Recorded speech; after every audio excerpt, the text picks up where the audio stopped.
परमाणु बम जिस दिन गिरता है उस दिन उसी एरिया में तबाही होती। अगले दिन जब लाश गिरना चालू हुई ना, जो सोया है सोया ही रह गया। जहाँ पे परमाणु बम फटा रहेगा ना, वहाँ 10 साल बाद जाके अगर गलती से वहाँ की मिट्टी उठा लिए ना, तो आप यमराज को प्रणाम करके आए, अब तो आशीर्वाद देंगे। परमाणु बम से काहे डरता है? कोई उपाय नहीं है। परमाणु बम जिस दिन गिरता है उस दिन उसी एरिया में तबाही होता है। जैसे पटना में गिरेगा ना, तो पटना के जिस एरिया में गिरेगा उस एरिया के 5, 7, 10 किलोमीटर के रेडियस में तबाह हो जाएगा, यानी आधा पटना का शहर गया। ठीक है, अब असली तबाही होगी अगले दिन, जब किसी को दिखेगा ही नहीं। अरे क्या हो गया, क्या हो गया? वो हवा जो होती है ना, वो प्रदूषित हो जाती। जैसे कोरोना किसी को दिखता था, लेकिन 14 दिन का टाइम देता था ना मरने में, मतलब मारने में तो कोरोना 1 महीना लेता था। जिसको कोरोना हुआ तो 14-15 दिन तक तो अभी इंक्यूबेशन पीरियड में रहेगा, उसको खुद नहीं पता है, फिर अगला 14-15 दिन में उनको मारेगा। परमाणु में ऐसा नहीं होता है। रेडिएशन आप सूंघे, अभी सूंघिए, एम में सूंघिए, पीएम में मरिए, मतलब 12 बजे से पहले सूंघिए, 12 बजे के बाद मरिए, सुबेरे सूंघिए, रात में मरिए, रात में सूंघिए, सुबेरे मरिए। एक 24 घंटा के अंदर टपका देता है रेडिएशन। पता ही नहीं, कोई उपाय नहीं है, बटने से कोई उपाय नहीं। परमाणु बम से काहे डरता है सब? कोई उपाय नहीं है। प्रिवेंशन है लेकिन कोई उपाय नहीं है, और जितना उपाय है वो परमानेंटली उपाय नहीं है। पूरी तरह से एंटी रेडिएशन सूट पहनना पड़ेगा।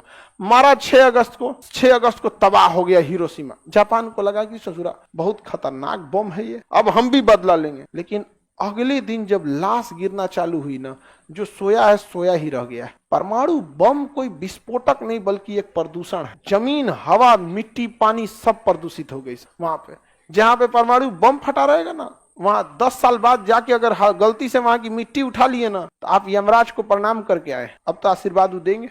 अब आशीर्वाद देंगे। इतना खतरनाक उसका रेडिएशन होता है, दिखता नहीं है उसका रेडिएशन। हम लोग को क्या रेडिएशन दिख रहा है? अभी सबके मोबाइल में जियो, एयरटेल, वोडाफोन का टावर का नेटवर्क होगा, दिख रहा है? किसी नहीं दिख रहा है। वैसे ही रेडिएशन हो जाएगा, दिखेगा नहीं।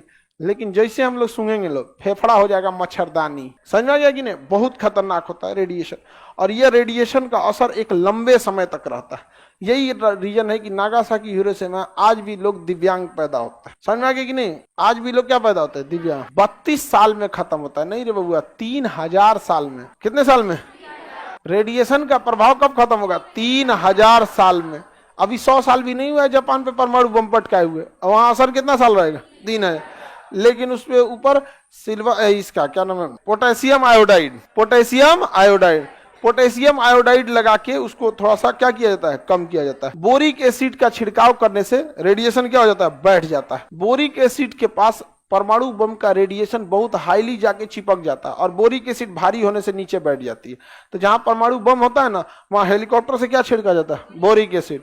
लेकिन पायलट मर जाता है। हेलीकॉप्टर से छिड़कने टाइम पायलट मर जाएगा वहां पे, तो बोरिक एसिड का छिड़काव किया जाता है। फिर उस हेलीकॉप्टर का जो भी दूसरा कोई हेलीकॉप्टर के पास जाएंगे, वो भी निपट जाएंगे। तो इसलिए जो भी पायलट जाता है ना, पूरा एंटी रेडिएशन सूट पहन के जाता है, लेकिन बहुत हाईली रिस्क होता है। अमेरिका ने मार दिया। आगे बढ़े ध्यान से। तो ये अमेरिका ने कहा मार दिया?